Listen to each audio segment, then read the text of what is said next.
माननीय श्री कांशीराम साहब अमर रहे, अमर रहे, अमर रहे। बहन कुमारी माता जिंदाबाद, जिंदाबाद, जिंदाबाद, बहन कुमारी माता जिंदाबाद, जिंदाबाद, जिंदाबाद, श्री अखिलेश यादव जिंदाबाद, जिंदाबाद, जिंदाबाद, श्री अखिलेश यादव जिंदाबाद, जिंदाबाद, जिंदाबाद, बसपा सपा जिंदाबाद, जिंदाबाद, जिंदाबाद, बसपा सपा जिंदाबाद, जिंदाबाद, जिंदाबाद, बहन कुमारी माता जिंदाबाद, जिंदाबाद, जिंदाबाद, बहन कुमारी माता जिंदाबाद, जिंदाबाद, जिंदाबाद, श्री अखिलेश यादव जिंदाबाद, जिंदाबाद, जिंदाबाद, श्री अखिलेश यादव जिंदाबाद, जिंदाबाद, जिंदाबाद, बसपा सपा जिंदाबाद, जिंदाबाद, जिंदाबाद, बसपा सपा जिंदाबाद। जिंदाबाद, जिंदाबाद।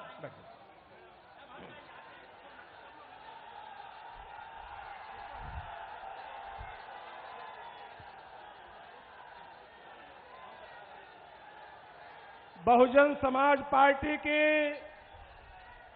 राष्ट्रीय अध्यक्ष एवं पूर्व सांसद, उत्तर प्रदेश के 4 बार मुख्यमंत्री रहे आदरणीय बहन कुमारी मायावती जी हमारे बीच में पहुंच चुकी हैं। आदरणीय बहन कुमारी मायावती जी के आगमन पर हम सब आदरणीय बहन कुमारी मायावती जी का हार्दिक स्वागत, वंदन, अभिनंदन करते हैं। समाजवादी पार्टी के राष्ट्रीय अध्यक्ष, पूर्व मुख्यमंत्री श्री अखिलेश यादव जी भी हमारे बीच में पहुंच चुके हैं। हम आपका भी हार्दिक स्वागत, वंदन, अभिनंदन करते हैं। आपके साथ ही बहुजन समाज पार्टी के राष्ट्रीय महासचिव व राज्यसभा सांसद श्री सतीश मिश्र जी भी हमारे बीच में आए हुए हैं। हम आपका भी हार्दिक स्वागत, वंदन, अभिनंदन करते हैं। साथ साथ आदरणीय बहन कुमारी मायावती जी के छोटे भाई के बेटे श्री आकाश आनंद जी भी आए हुए हैं। हम खासकर यहाँ युवा वर्ग हार्दिक स्वागत, वंदन, अभिनंदन करता है। अब हम श्री रामचरित्र निषाद जी जो मिर्जापुर लोकसभा के प्रभारी प्रत्याशी हैं, श्री भाईलाल कोल जी जो रॉबर्ट्सगंज लोकसभा के प्रत्याशी हैं, हम आप दोनों साथियों से चाहेंगे कि बहुजन समाज पार्टी का चुनाव चिन्ह हाथी भेंट करके आदरणीय बहन कुमारी मायावती जी का स्वागत करें। श्री रामचरित्र निषाद जी और श्री भाईलाल कोल जी।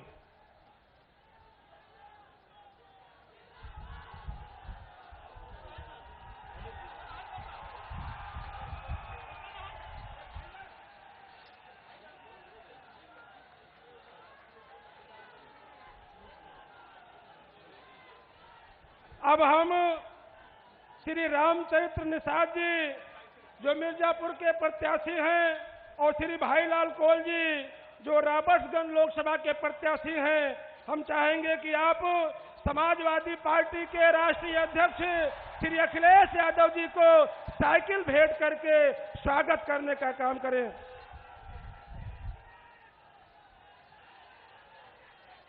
अब हम चाहेंगे कि श्री आशीष यादव जी जो समाजवादी पार्टी के जिला अध्यक्ष हैं, श्री सतीश चंद्र मिश्रा जी जो सांसद राज्यसभा हैं, बहुजन समाज पार्टी के राष्ट्रीय महासचिव हैं, गुलदस्ता भेंट करके स्वागत करने का काम करें। श्री आशीष यादव जी। बहुजन समाज पार्टी के जिला अध्यक्ष श्री कुंज बिहारी जी से हम चाहेंगे कि आप श्री आकाश आनंद जी को गुलदस्ता भेंट कर स्वागत करें। श्री कुंज बिहारी जी।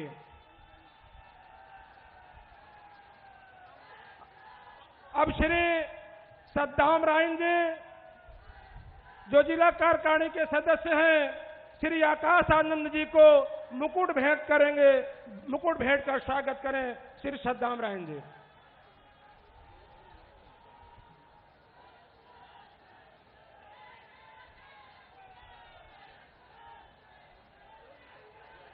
अब मैं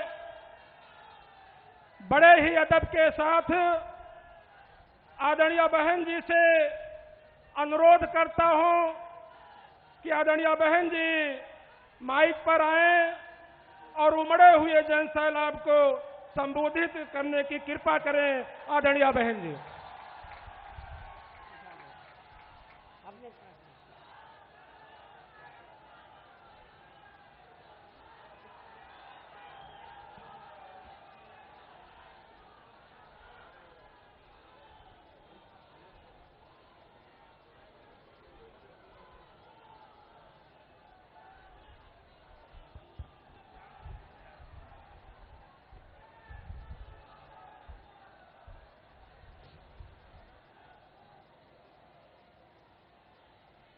चुनावी जनसभा में इकट्ठा हुए यहाँ गठबंधन के सभी छोटे बड़े पदाधिकारियों एवं कार्यकर्तागण, आज आप लोग बीएसपी, सपा व आरएलडी के बने गठबंधन के अपने लोकसभा उम्मीदवारों के समर्थन में मेरे साथ साथ सपा प्रमुख श्री अखिलेश यादव को भी सुनने के लिए यहाँ भारी संख्या में इकट्ठा हुए हैं, तो इसके लिए मैं आप सभी लोगों का हार्दिक दिल से आभार प्रकट करती हूँ।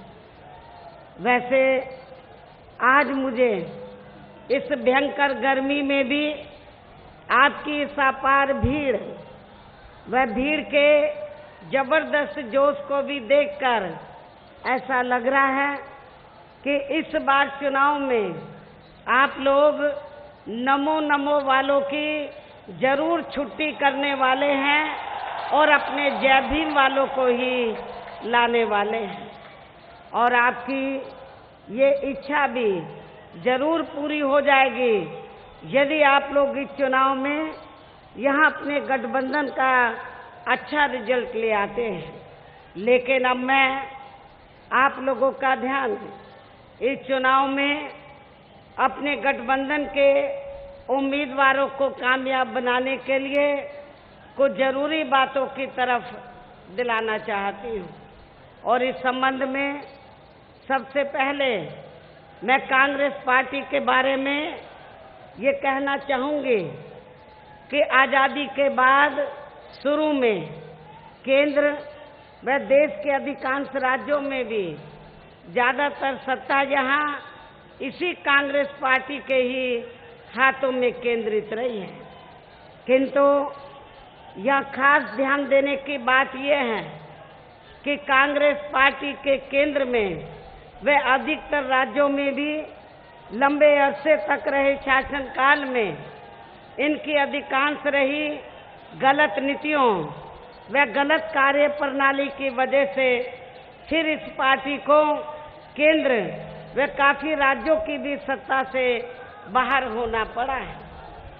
वैसे आप लोगों को ये मालूम है कि अंग्रेजों के जाने के बाद केंद्र व देश के अधिकांश राज्यों में भी और आपके यहाँ उत्तर प्रदेश में भी ज़्यादातर लंबे अरसे तक यहाँ कांग्रेस पार्टी पावर में रही है, लेकिन कांग्रेस पार्टी की हुकूमत में ना तो आप लोगों की यहाँ गरीबी दूर हो पाई, ना बेरोजगारी दूर हो पाई, ना किसान ही हमें खुशहाल नजर आए, और ना ही अन्य जरूरतमंद लोग अपनी जरूरतों को पूरा करते हुए नजर आए। और इतना ही नहीं, परम पूज्य बाबा साहब डॉक्टर अंबेडकर ने भारतीय संविधान के तहत खासकर इस देश के दलितों को, आदिवासियों को, अन्य पिछड़े वर्गों के लोगों को जो भारतीय संविधान में आरक्षण व अन्य और क्षेत्रों में जो कानूनी अधिकार दिए थे, उसका भी पूरा लाभ इन लोगों को नहीं मिल पा रहा है। तब फिर बाबा साहब डॉक्टर अंबेडकर ने दुखी होकर ये कहा था कि मैंने भारतीय संविधान में जो कानूनी अधिकार दिए हैं, यदि आप लोग वास्तव में इनका सही फायदा उठाना चाहते हैं तो आप लोग भूल जाओ कि कांग्रेस पार्टी की हुकूमत में आपको कोई कानूनी अधिकारों का लाभ मिल पाएगा। इसलिए बाबा साहब ने कहा था कि यदि आप लोग सही मायने में कानूनी अधिकारों का फायदा उठाना चाहते हो, लेना चाहते हो, तो फिर आप लोगों को केंद्र और राज्यों में भी राजनीतिक सत्ता की मास्टर चाबी खुद अपने हाथों में लेनी होगी। बाबा साहब डॉक्टर अंबेडकर की इस सोच के मुताबिक ही चलकर फिर हम लोगों ने 14 अप्रैल सन 1984 को बहुजन समाज पार्टी का गठन किया और उसके बाद समाजवादी पार्टी का भी गठन हुआ और भी पार्टियां आप लोगों के सामने आई। लेकिन यहाँ मैं आप लोगों को ये भी बताना चाहती हूँ कि आज जो केंद्र में और देश के अधिकांश राज्यों में भी जो आज भारतीय जनता पार्टी का तानाशाही वाला, अहंकारी वाला जो राज चल रहा है, इसके लिए भी सही मायने में जिम्मेवार कांग्रेस पार्टी है। यदि कांग्रेस पार्टी ने अपनी पूरी ईमानदारी निष्ठा से कार्य किया होता तो आज भारतीय जनता पार्टी हमें केंद्र और ज्यादातर राज्यों में सत्ता में नजर नहीं आती। और अब वर्तमान में देश में लोकसभा के लिए हो रहे आम चुनाव में भारतीय जनता पार्टी भी केंद्र में अपनी सरकार की रही, खासकर आरएसएसवादी, पूंजीवादी, संकीर्ण, सांप्रदायिक, द्वेषपूर्ण व जातिवादी गलत नीतियों एवं गलत कार्य प्रणाली की वजह से इस बार ये पार्टी भी केंद्र की सत्ता से जरूर बाहर चली जाएगी।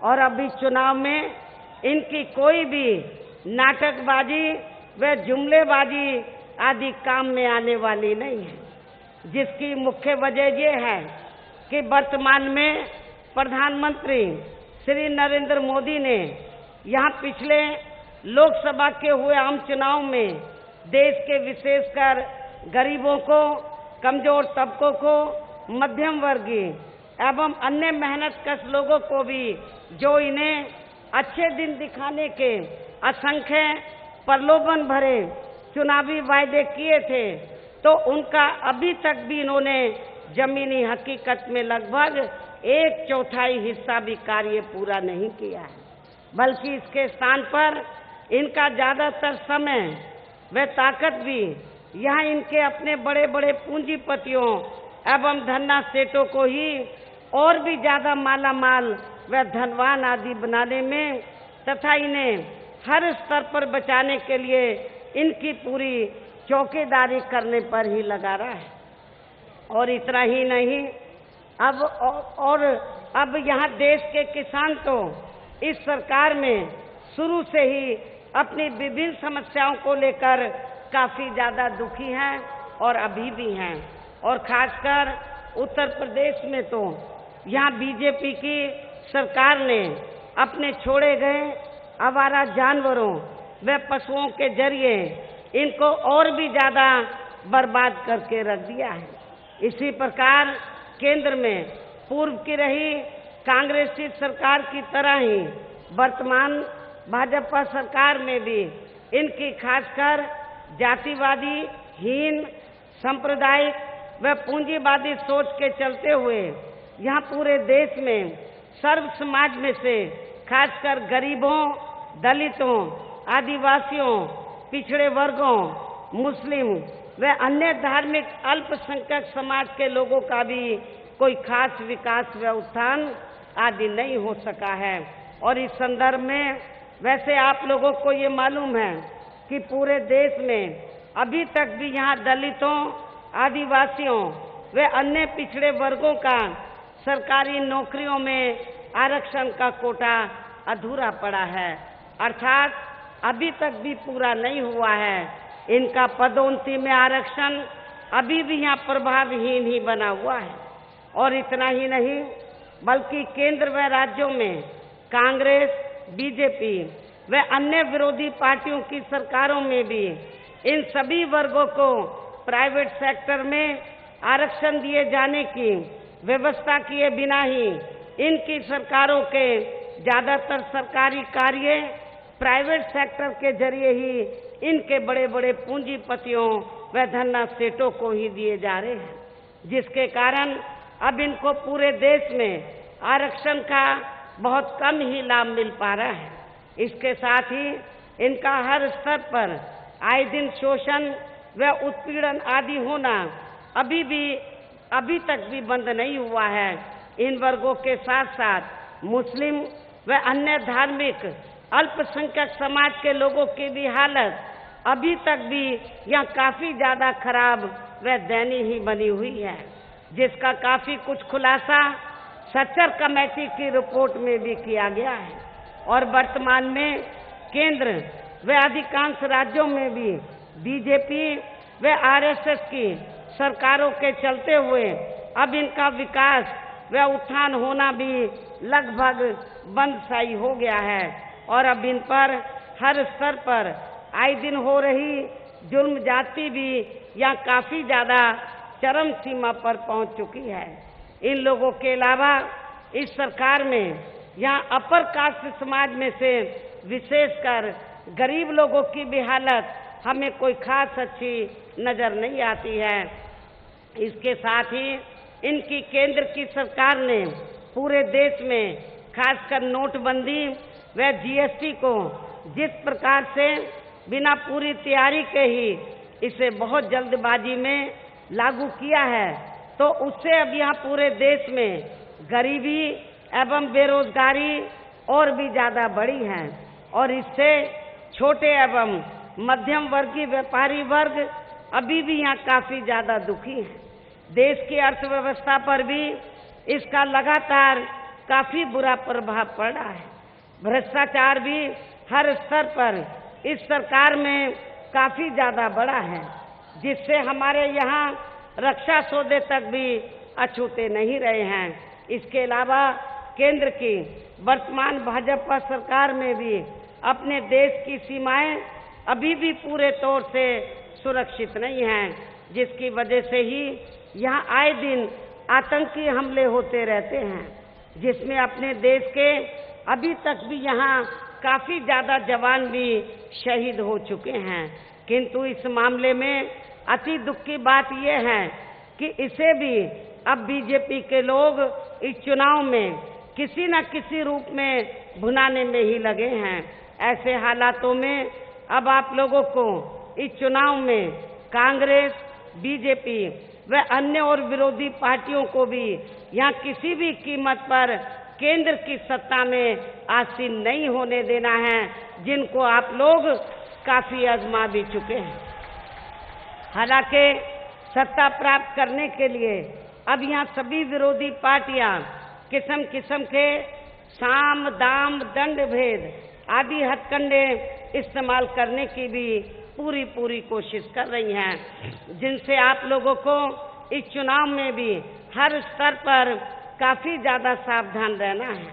और इस मामले में खासकर विरोधी पार्टियों के विभिन्न रूपों में जारी किए गए इनके ज्यादातर हवाई व प्रलोभन भरे चुनावी घोषणा पत्रों के भी बहकावे में बिल्कुल नहीं आना है, जिन्हें ये पार्टियां चुनाव खत्म होने के बाद अधिकांश दरकिनारी कर देती हैं। और अब जिन पर से देश की जनता का ज्यादातर विश्वास ही उठता चला जा रहा है, जिसकी खास वजह से ही हमारी पार्टी किसी भी चुनाव में अपनी पार्टी का कोई भी चुनावी घोषणा पत्र आदि जारी नहीं करती है। और इस संदर्भ में मैं खासकर बीजेपी व कांग्रेस पार्टी के बारे में भी ये कहना चाहूंगी कि बीजेपी ने देश में पिछले लोकसभा के हुए आम चुनाव में अपने जारी किए गए चुनावी घोषणा पत्र में या केंद्र में अपनी सरकार बनने पर देश की जनता को जो अच्छे दिन दिखाने के असंख्य प्रलोभन भरे चुनावी वायदे किए थे, तो इनके अब ये अधिकांश चुनावी वायदे केंद्र में पूर्व की रही कांग्रेसी सरकार की तरह ही ज्यादातर खोखले ही साबित हुए हैं। और आप लोगों को मैं ये बताना चाहती हूँ, मुझे ये मालूम हुआ है कि कल शायद इधर प्रधानमंत्री का प्रोग्राम था, तो प्रधानमंत्री श्री नरेंद्र मोदी ने तो अपनी कमियों को छिपाने के लिए खासकर हमारे गठबंधन पर और श्री अखिलेश यादव पर हिंट देते हुए, इशारा करते हुए उन्होंने ये कहा था कि गठबंधन का जो काम क्या रह गया है वो केवल आपको बरगलारे हैं। जो कल उन्होंने कहा, ये अपनी बात तो शौचालय से शुरू करते हैं और शौचालय पर खत्म करते हैं, ये उन्होंने कहा था। लेकिन मैं आप लोगों को ये बताना चाहती हूँ, पूरे उत्तर प्रदेश में तो ज़्यादातर श्री अखिलेश यादव मेरे साथ चुनावी जनसभाओं में रहे हैं।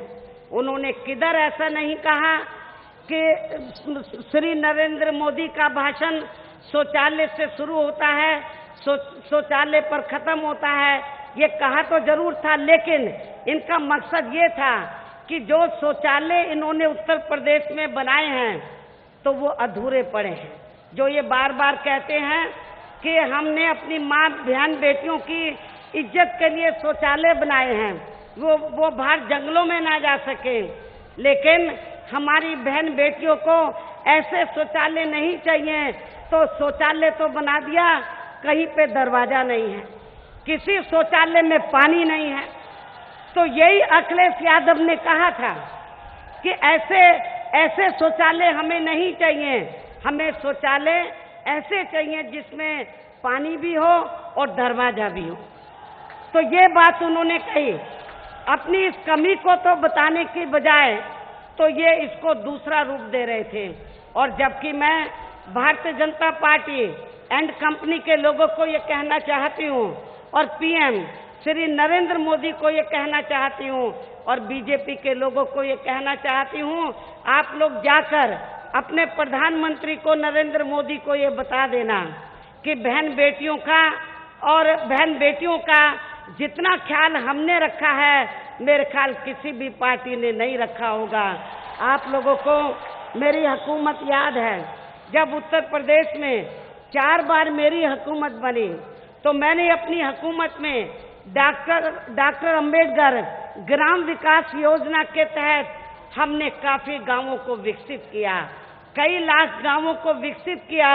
और उसमें पहला काम यही था डॉक्टर अंबेडकर ग्राम विकास योजना के तहत कि वहां पर शौचालय बनाए जाएंगे और शौचालयों में दरवाजे भी होने चाहिए, पानी भी होने चाहिए, हर सुविधा होनी चाहिए, स्कूल भी होने चाहिए, नाली खड़ंजे भी होने चाहिए, रास्ता पक्का होना चाहिए, कंक्रीट का होना चाहिए। ये काम हमारी सरकार ने किया था और इनसे कई गुना ज्यादा शौचालय हमारी सरकार ने डॉक्टर ग्राम विकास योजना के तहत बनाए हैं। ये जरा आप बीजेपी के लोग अपने नरेंद्र मोदी को बता देना। तो इधर आकर लोगों को गुमराह करना, बहन बेटियों की इज्जत का जहां तक सवाल है तो हमारी पार्टी, हमारा गठबंधन इनसे काफी ज्यादा, कई गुना ज्यादा गंभीर है माँ बहन बेटियों की हिफाजत के मामले में, इज्जत के मामले में। और इतना ही नहीं, मैं इनको ये भी बताना चाहती हूँ, आपके नजदीकी सोनभद्र जिला लगा है, जहां पर वो राबर्ट्सगंज लोकसभा की सीट रिजर्व सीट है। तो मैं यहाँ राबर्ट्सगंज के बारे में, सोनभद्र के बारे में ये बताना चाहती हूँ। जब हमारी सरकार थी तो लोग उधर जाते हुए डरते थे, कहते थे कि इधर नक्सली बहुत है, मार देंगे। लेकिन हमने नक्सलियों के साथ उलझी नहीं हमारी सरकार, हमने उनका नक्सलियों का कोई कत्लेआम नहीं किया, बल्कि हमने सोनभद्र को विकास के कार्यों से जोड़ा। पूरे सोनभद्र को हमने बहुत सड़कें बनाई, हमने स्कूल बनाए और वहाँ पे जो गलत रास्ते पर हमारे लोग चल भी रहे थे तो हमने उनको रोटी रोजी के साधन दिए। जो भी नौकरियां निकली तो हमने प्राथमिकता के आधार पर ज्यादातर नौकरी हमने सोनभद्र लोगों में, सोनभद्र जिले के अंदर वहां पर हमने गरीब लोगों को दी थी। ये भी सोनभद्र के लोगों को ये मालूम है। और मिर्जापुर में भी हमारी सरकार ने और फिर आगे चलकर समाजवादी पार्टी की भी सरकार ने काफी कुछ कार्य किए हैं। हमारा गठबंधन काम में विश्वास रखता है, जो लोगों को जमीन पे नजर आता है, बीजेपी की तरह हवाई बातें नहीं करता। ये भी मैं आप लोगों को बताना चाहती हूँ। तो इसलिए आप लोगों को इनको मालूम है कि ये अब बीजेपी के लोग सत्ता से जा रहे हैं, केंद्र में इनकी सत्ता जा रही है, तो इसलिए अब जाते हुए लोगों को जितना भी बन रहा है, तो अब ये लोगों को भड़काने में लगे हैं, गुमराह करने में लगे हैं। आप लोगों को गुमराह होने की बिल्कुल भी जरूरत नहीं है। और इतना ही नहीं, बल्कि चुनाव में इसी प्रकार के प्रलोभन भरे चुनावी वायदे कांग्रेस पार्टी भी कर रही है। और इस कांग्रेस पार्टी ने देश के खासकर अति गरीबों के वोटों को लुभाने के लिए इनको हर महीने 6,000 रुपए के हिसाब से देने की जो ये बात कही है, तो इससे भी इनकी गरीबी को दूर करने का कोई स्थायी हल निकलने वाला नहीं है, जिसे खास ध्यान में रखकर ही हमारा इस संबंध में ये कहना है कि यदि केंद्र में हमें सरकार बनाने का मौका मिलता है, तो तब फिर हमारी सरकार यहाँ देश में अति गरीब परिवारों को हर महीने 6,000 रुपए देने की बजाय, बल्कि इसके स्थान पर उन्हें सरकारी व गैर सरकारी क्षेत्रों में स्थायी रोजगार देने की ही पूरी व्यवस्था करेगी। इस प्रकार बीजेपी की तरह कांग्रेस पार्टी के भी ऐसे अनेकों और किए गए इनके प्रलोभन भरे चुनावी वायदों के बहकावे में भी यहाँ अति गरीबों को व अन्य जरूरतमंद लोगों को भी कतई नहीं आना है, और इन्हें अब यहाँ केंद्र की सत्ता में आने से जरूर रोकना है। इन्हीं जरूरी बातों के साथ ही अब मेरा यही कहना है कि आप लोगों को अपने खुद के व अपने प्रदेश के तथा पूरे देश के भी हित में अपने वोटों को इन सभी विरोधी पार्टियों को ना देकर केवल यहाँ अपने बने इस गठबंधन को ही देना है।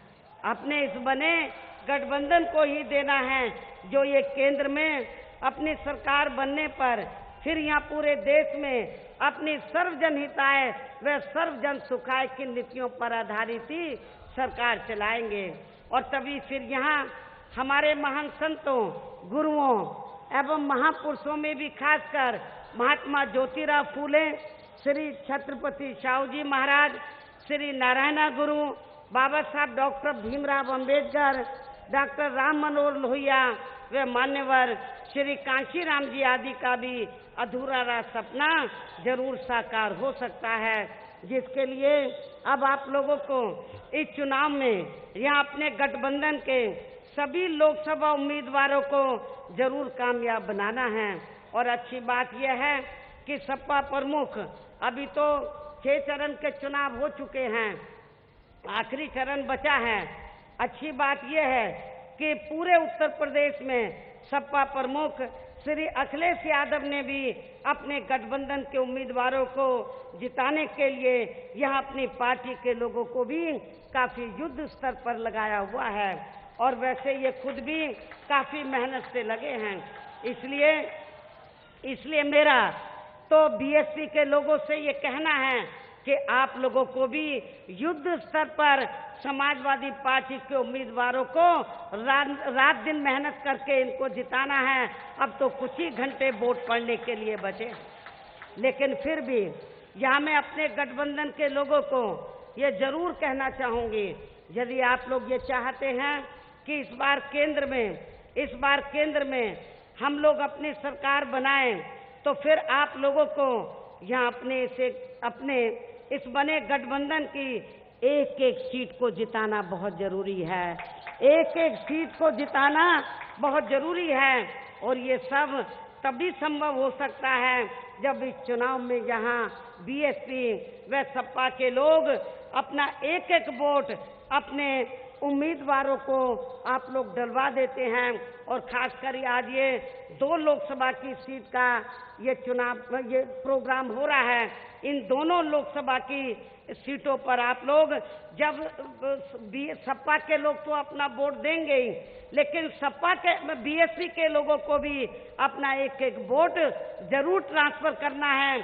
और बीएसपी के लोगों को ये सोचना है कि यहाँ पर इन दोनों सीटों पर, मिर्जापुर और राबर्ट्सगंज लोकसभा की सीट पर तो समाजवादी पार्टी नहीं बल्कि बहुजन समाज पार्टी ही चुनाव लड़ रही है।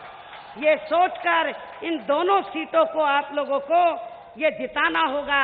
समाजवादी पार्टी के तो लोग लगे हैं, लेकिन बीएसपी के लोगों को ये अपनी पूरी जिम्मेवारी लेनी होगी और इन दोनों सीटों को आप लोगों को भारी वोटों के अंतर से जरूर जिताना है। और जब आप लोग अपना एक एक वोट ट्रांसफर कर देते हैं तो ऐसा हो जाने पर फिर इस चुनाव में यहाँ अपने बने इस गठबंधन की ये दोनों सीटें जरूर जीत जाएंगी, अच्छे वोटों से जीतेंगी।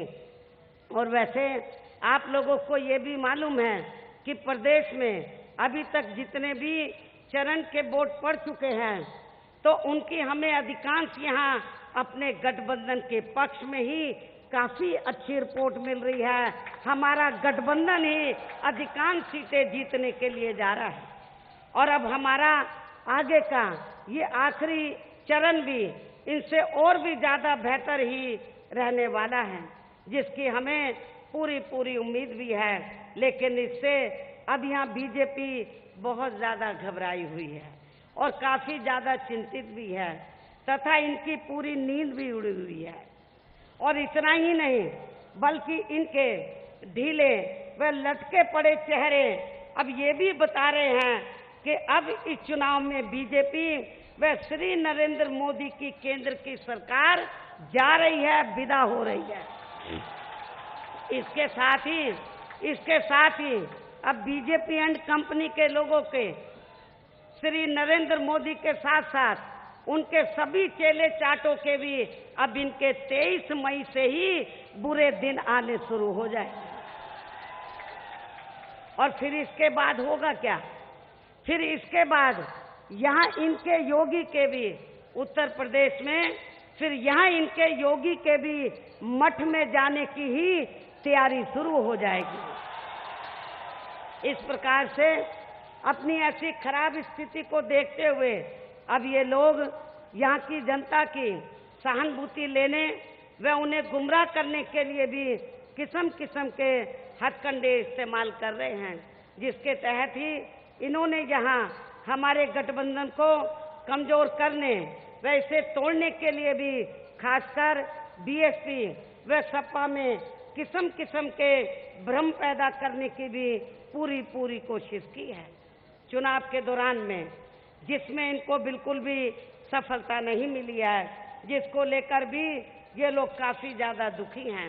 लेकिन फिर भी यहाँ मैं इनको ये बात जरूर बता देना चाहती हूँ, अब यह हमारे गठबंधन के मामले में इनकी फूट डालो राज करो की नीति कतई भी चलने वाली नहीं है। हमारा ये गठबंधन, खासकर हमारा सपा और बसपा का बना ये गठबंधन, ये बहुत मजबूत गठबंधन है, ये लंबा चलने वाला गठबंधन है। ये बीजेपी और इनके एनडीए की तरह ये महामिलावटी गठबंधन नहीं है, बल्कि ये सामाजिक परिवर्तन का महागठबंधन है। ये गरीबों का, किसानों का, दबे कुचले लोगों का, मुस्लिम समाज के लोगों का, अकलियतों का ये सामाजिक परिवर्तन का महागठबंधन है। और इसके साथ ही मैं ये भी बताना चाहती हूँ, हमारा ये गठबंधन जब तक चुप नहीं बैठेगा तब तक हम लोग केंद्र के साथ साथ उत्तर प्रदेश में भी श्री योगी की सरकार को उखाड़ के फेंक नहीं देते हैं। और अब अंत में मेरा आप लोगों से यही कहना है कि हमने गठबंधन के तहत यहाँ तो समाजवादी पार्टी से मिर्जापुर लोकसभा की सीट से श्री रामचरित्र निषाद को चुनाव के मैदान में उतारा है, जो आपके बीच में इधर खड़े हैं। पिछड़े वर्ग से, अति पिछड़े वर्ग से ताल्लुक रखते हैं, ये श्री नरेंद्र मोदी की तरह तो ये नकली ओबीसी नहीं है, ये फर्जी नहीं है, ये असली है। तो आपको असली जो बैकवर्ड क्लास के लोग हैं तो आपको असली को जिताना चाहिए, नकली नरेंद्र मोदी की बात आपको नहीं माननी चाहिए। तो मिर्जापुर लोकसभा की सीट से समाजवादी पार्टी के ओर से श्री रामचरित्र निषाद यहाँ से चुनाव लड़ रहे हैं और इसके बगल में ही राबर्ट्सगंज लोकसभा की सीट रिजर्व है और इस सीट पर श्री भाई लाल कौल चुनाव लड़ रहे हैं। मेरी आप लोगों से पुरजोर अपील है कि इन दोनों सीटों पर गठबंधन के तहत समाजवादी पार्टी के ये जो दोनों उम्मीदवार चुनाव लड़ रहे हैं, इन दोनों सीटों पर समाजवादी पार्टी का जो चुनाव चिन्ह साइकिल है, साइकिल चुनाव चिन्ह के सामने वाले बटन को दबाकर इनको भारी वोटों के अंतर से जरूर जिताएंगे। और इसके लिए अब आप लोगों को वोट पड़ने वाले दिन सबसे पहले सुबह उठते ही व समय से अपने अपने पोलिंग बूथों पर अपना वोट डालने के लिए जरूर जाना है और इसके बाद ही फिर आपको अपना कोई जलपान आदि करना है। और इस मामले में हमारी महिलाएं भी अपने पुरुषों से पीछे नहीं रहेंगी, जो आज भी बड़ी तादाद में हमें यहाँ सुनने के लिए आई हुई हैं, जिनकी मैं बहुत बहुत आभारी भी हूँ। मैं अपनी महिलाओं से ये पुरजोर अपील करती हूँ कि वोट वाले दिन आप अपने घर में कामकाज बाद में करेंगे, सबसे पहले अपने पुरुषों को साथ में लेकर अपने अपने पोलिंग बूथ पर वोट डालने के लिए जरूर जाएंगे। इसके साथ ही तो आपकी दोनों लोकसभा की सीट पर जो पोलिंग बूथ की कमेटी बनी है, तो पोलिंग बूथ की कमेटी के लोगों की भी ये जिम्मेवारी बनती है कि वोट वाले दिन आप लोगों को ये देखना है कि आपके पोलिंग बूथ के क्षेत्र का कोई भी वोट पड़ने से ना रह जाए, एक एक वोट आपका जरूर पड़ना चाहिए। ये पोलिंग बूथ की कमेटी को ये ध्यान रखना है। अब मैं आप लोगों का और ज्यादा समय न लेते हुए तो मैं पुनः तो समाजवादी पार्टी के ये जो दोनों उम्मीदवार हैं, मिर्जापुर लोकसभा की सीट से श्री रामचरित्र निषाद को, राबर्ट्सगंज रिजर्व सीट से श्री भाईलाल कौल को, इन दोनों को तो समाजवादी पार्टी का जो चुनाव चिन्ह साइकिल है, साइकिल चुनाव चिन्ह के सामने वाले बटन को दबाकर आप लोग इनको जरूर कामयाब बनाएंगे, जरूर इनको जिताएंगे। इस खास अपील के साथ ही अब मैं अपनी बात समाप्त करती हूँ, लेकिन अब मेरे बोलने के तुरंत बाद ही सपा प्रमुख श्री अखिलेश यादव भी अपने गठबंधन को कामयाब बनाने के लिए अपनी जरूरी बातें आप लोगों के सामने रखेंगे। अब मैं आप लोगों से यही रजा लेती हूँ। जय भीम, जय लोहिया व जय भारत।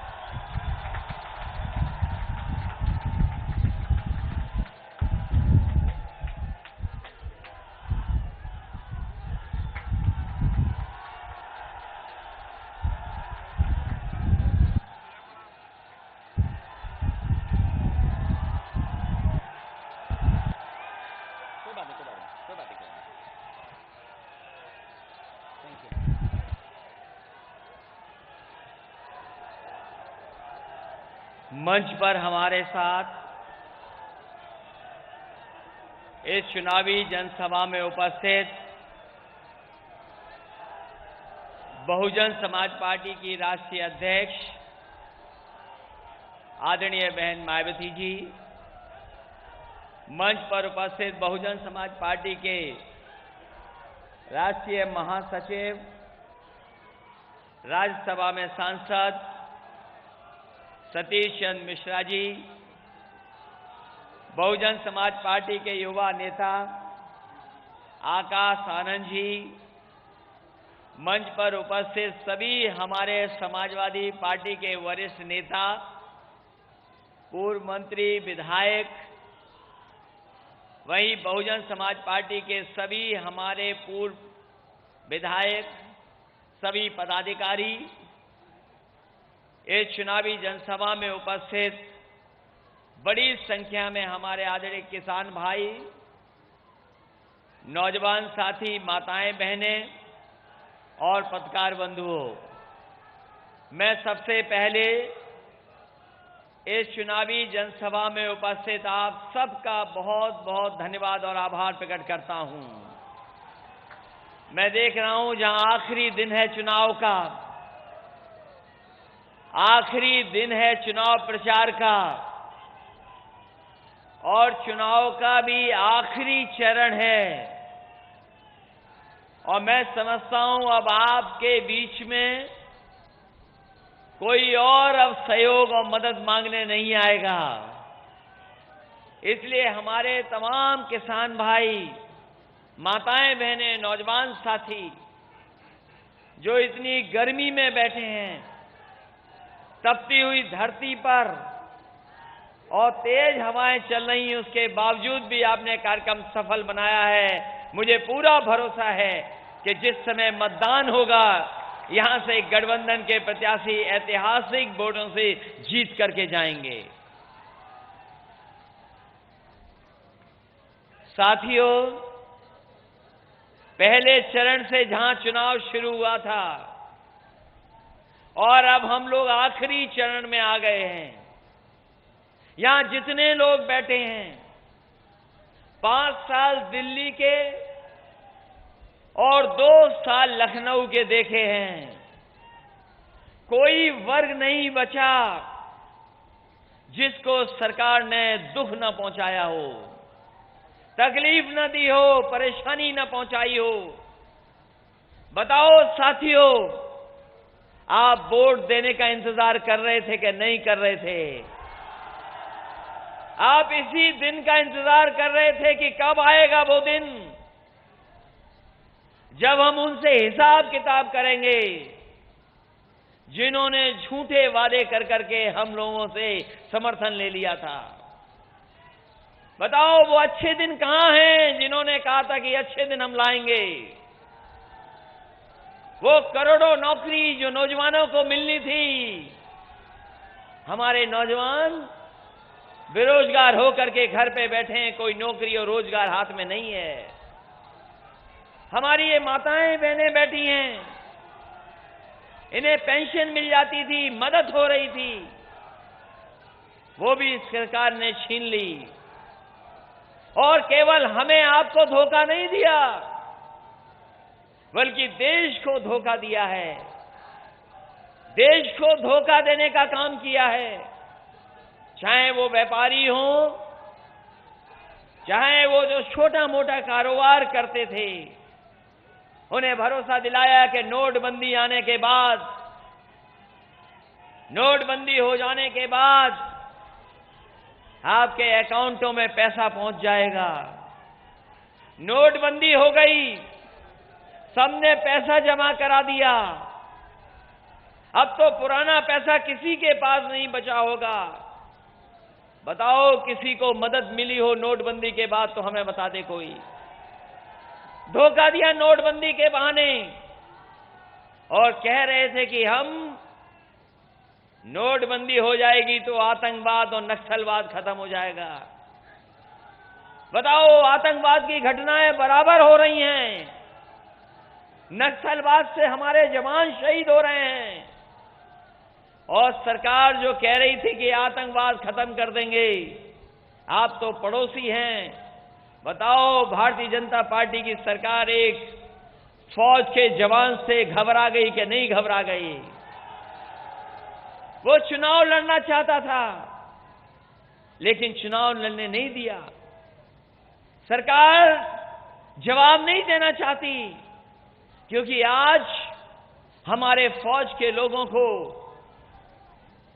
बुलेट ट्रेन नहीं चाहिए, हमारे फौज के जवानों को बुलेट प्रूफ जैकेट चाहिए जिससे कम से कम वो हमारे जो दुश्मन है उनका सामना कर सकें। अभी अभी प्रधानमंत्री जी आए थे और प्रधानमंत्री जी के पड़ोसी क्षेत्र के लोग हैं आप। अगर कुछ वहां पहुंचा होगा विकास तो शायद आप तक भी विकास पहुंच गया होगा।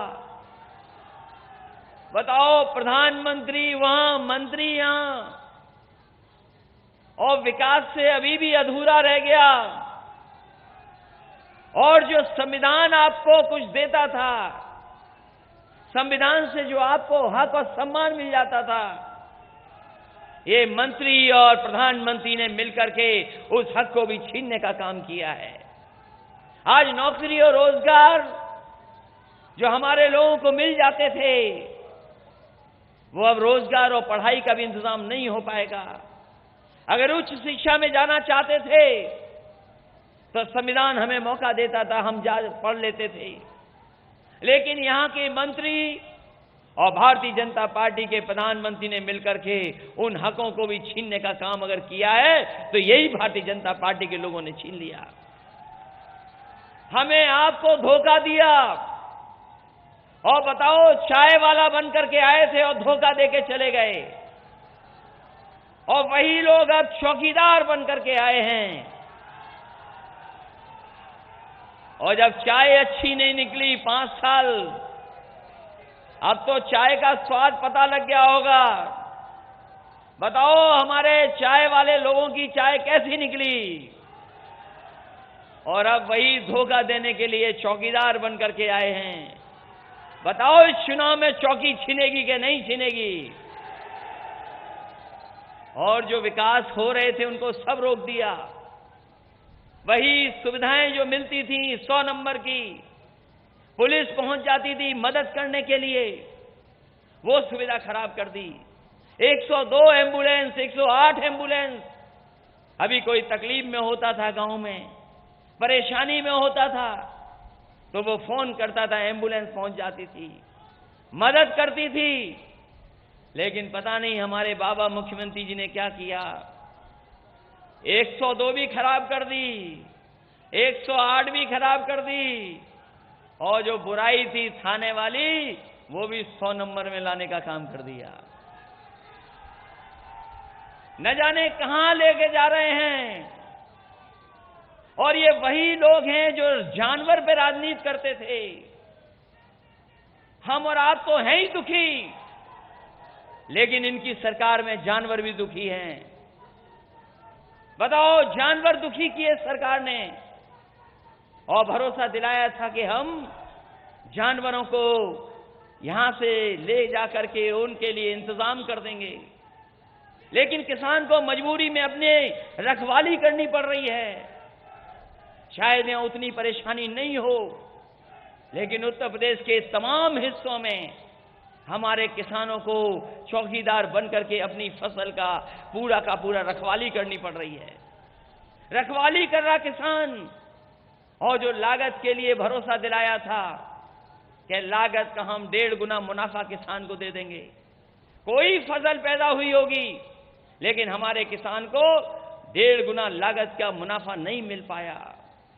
जो आय बढ़ाने की बात कही थी कि आय 2 गुनी कर देंगे, आज अगर उनसे पूछो कि हमारे किसानों की आय 2 गुनी हुई कि नहीं हुई, कोई जवाब सरकार नहीं दे रही है। जो खाद खरीदता था किसान, बताओ 5 किलो उसमें से खाद चोरी हो गई कि नहीं हो गई। और वही जो हमारी माताएं बहनें, इन्हें गैस सिलेंडर और चूल्हा दे दिए थे। जब दिए थे तो कीमत क्या थी सिलेंडर भरवाने की। हमारी माताओं बहनों को लगा कि हमसे कोई पैसा नहीं लगेगा, और हालात ऐसे हैं कि जिस भी गरीब परिवार में सिलेंडर और चूल्हा पहुंचा है, दोबारा वो भरवा नहीं पाया है, और उसकी कीमत दुगनी हो गई है। ये हमारे प्रधानमंत्री जी जो शौचालय पे बहुत पैसा खर्च किए, न जाने कितना पैसा खर्च किया है। और फर्क देखिए आप, जब कांग्रेस सरकार थी तो शौचालय 1 गड्ढे का बनता था। भारतीय जनता पार्टी की सरकार आई तो 2 गड्ढे का शौचालय बना रहे हैं। और पानी का इंतजाम न कांग्रेस ने किया, न भारतीय जनता पार्टी ने किया। और अगर ऐसे शौचालय बनेंगे बिना पानी के, तो बताओ कितने लोग शौचालय में जाएंगे। इसलिए समाजवादी और गठबंधन का मानना है कि हमारे लोगों को पढ़ा लिखा बना दो, संपन्न कर दो। ये जिस समय संपन्न हो जाएंगे, अपना शौचालय भी बना लेंगे, अपना घर भी बना लेंगे, उन्हें दूसरों के सामने अपने हाथ नहीं फैलाने पड़ेंगे। इसलिए हम अपनी माताओं बहनों गरीबों को भरोसा दिलाना चाहते हैं कि लोहिया आवास योजना चली थी तो 3,05,000 रुपए का इंतजाम हो रहा था, सोलर पैनल लग जाता था, बल्ब मिल जाते थे, पंखा था उसके अंदर। अगर आने वाले समय में गठबंधन को मौका मिलेगा तो वही लोहिया आवास से बेहतर अपने गरीब और अपनी माताओं बहनों के लिए आवास का इंतजाम करने का काम आने वाली सरकार करेगी। हमारी लोगों के बीच में कथनी करनी में कोई भेद नहीं है, लेकिन अगर प्रधानमंत्री जी का भाषण सुनोगे, जो कहते हैं वो कभी नहीं करते, जो कह दिया उसका उल्टा काम कर दिया। बताओ, भाषण से पता लग रहा है कि नहीं कि अब उनकी सरकार जाने वाली है। कोई बचा नहीं सकता, क्योंकि जनता ने मन बना लिया है कि इस बार गठबंधन को जिताना है, गठबंधन के प्रत्याशियों का सहयोग करना है। इसलिए आखिरी समय पर हम आपसे निवेदन करने आए हैं और आपसे अपील करने आए हैं कि अगर सड़क बनानी पड़ी होगी, सरकारों में हम लोगों ने सड़कें भी बनाई, बिजली का भी इंतजाम किया, समाजवादी पेंशन दी और भी सुविधाएं दी, लेकिन इधर 5 और 2 साल में सब कुछ रोक दिया। नोटबंदी से, जीएसटी से देश पीछे जा रहा है। और हमारे पढ़े लिखे लोग और बुद्धिजीवी लोग जानते होंगे कि भारत पे जो कर्ज था 35 लाख करोड़, आज भारतीय जनता पार्टी की 5 साल सरकार में वही कर्ज बढ़कर के 70 लाख करोड़ हो गया है। बताओ, हम जानना चाहते हैं कि 5 साल के अंदर ये 35 लाख करोड़ किन लोगों को आपने दे दिया, किन लोगों के पास ये पैसा पहुंच गया। अगर किसान पे नहीं पहुंचा, गरीब पर नहीं पहुंचा, गांव में नहीं पहुंचा, तो आखिरकार ये 35 लाख करोड़ रुपया किसके पास चला गया। और नोटबंदी के सारे आपने बताया था कि हम काला धन वापस ले आएंगे। बताओ, आपका सब रुपया भारत का लेकर के वही लोग हवाई जहाज से भारत छोड़ करके चले गए कि नहीं चले गए। इसे देश बचाने का चुनाव है। ये हमारे आपके प्रधानमंत्री नहीं है। ये देश की जो संपन्न आबादी 1% है, ये प्रधानमंत्री 1% लोगों के हैं, हमारे आपके प्रधानमंत्री नहीं हैं। और 5 साल से प्रधानमंत्री वाला काम नहीं किया, केवल प्रचार कर करके केवल प्रचार मंत्री बन करके रह गए। इन्होंने झूठ और नफरत की नींव पर अपनी सरकार बनाई है। इसलिए गठबंधन इस बार इनकी झूठ और नफरत की दीवार को गिराने का काम करेगा। जो लोग कहते हैं कि गठबंधन टूट जाएगा, हम उन्हें बताना चाहते हैं ये गठबंधन टूटेगा नहीं। आपकी दोनों सरकारों का सफाया करने का काम ये गठबंधन करेगा। और ये गठबंधन कोई महामिलावटी गठबंधन नहीं है। हमारे गरीबों को सामाजिक न्याय दिलाने के लिए ये महापरिवर्तन बनाने का और नई सरकार बनाने का गठबंधन है। ये लोग जो कह रहे हैं कि नया भारत बनेगा, हम उन्हें बताना चाहते हैं ये महागठबंधन नई सरकार बना करके नया प्रधानमंत्री देने जा रहा है। और अब तो 6 दिन बचे हैं। बताओ, नया प्रधानमंत्री चाहते हो कि नहीं चाहते हो आप? और अगर नया प्रधानमंत्री चाहते हो तो साइकिल याद रखना। बताओ, साइकिल की मदद होगी कि नहीं होगी? और हम इसीलिए आखिरी दिन भी आपसे निवेदन करने आए हैं कि देश बचाने के लिए चुनाव है, ये लोकतंत्र बचाने का चुनाव है। और ये हम नहीं कहते, हमारे ही प्रधानमंत्री दुनिया के दूसरे हिस्से में गए थे और आज तो वही लोग ये भी कह रहे हैं कि ये सरकार दोबारा आ गई अगर भारतीय जनता पार्टी की, तो इस देश से लोकतंत्र नहीं बचेगा। इसलिए लोकतंत्र बचाने का चुनाव है, हमें अपने अधिकारों को बचाने का चुनाव है। और वहीं हमें जो आरक्षण मिला था जो हम लोगों को भाग्य बना रहा था, हम लोगों को आगे बढ़ने का मौका दे रहा था, उस आरक्षण को बचाने का भी यही चुनाव है। इन्होंने तय कर लिया है कि अगर सरकार बन जाएगी तो हम आरक्षण को भी खत्म कर देंगे। इसलिए हम आपसे निवेदन करना चाहते हैं कि जहां समाजवादी पार्टी के और गठबंधन के प्रत्याशी हमारे रामचरित निषाद हैं, रामचरित निषाद, इनकी मदद करिए, इनका सहयोग करिए। वहीं रॉबर्ट्सगंज से हमारे दूसरे प्रत्याशी हैं भाई लाल खोल, इसलिए दोनों की मदद करिए, दोनों का सहयोग करिए। और जब पूरा उत्तर प्रदेश गठबंधन की मदद कर रहा है तो बताओ मिर्जापुर और रॉबर्ट्सगंज कैसे पीछे रह जाएगा। इसलिए मदद करिए, साइकिल याद रखिए, साइकिल चुनाव चिन्ह याद रखिए। और अब तो ऐसा समर्थन मिल रहा है जिसकी हम और आप लोग कभी कल्पना नहीं कर सकते थे। बताओ जमीन पर समर्थन है कि नहीं है? और अगर जमीन पर समर्थन है तो साइकिल और बहुजन समाज पार्टी के साथ है तो साइकिल के अलावा कोई मुकाबला नहीं कर सकता। इसलिए नई सरकार बनाने के लिए और देश का नया प्रधानमंत्री बनाने के लिए आज 19 तारीख को एक एक होकर के साइकिल चुनाव चिन्ह पर मदद कर देना। यही आपसे मैं निवेदन करने आया हूं, यही अपील करने आया हूं। आप सबका बहुत बहुत धन्यवाद, आभार प्रकट करता हूं। और वहीं जय समाजवाद और जय भीम, बहुत बहुत बधाई, बहुत बहुत धन्यवाद आपका।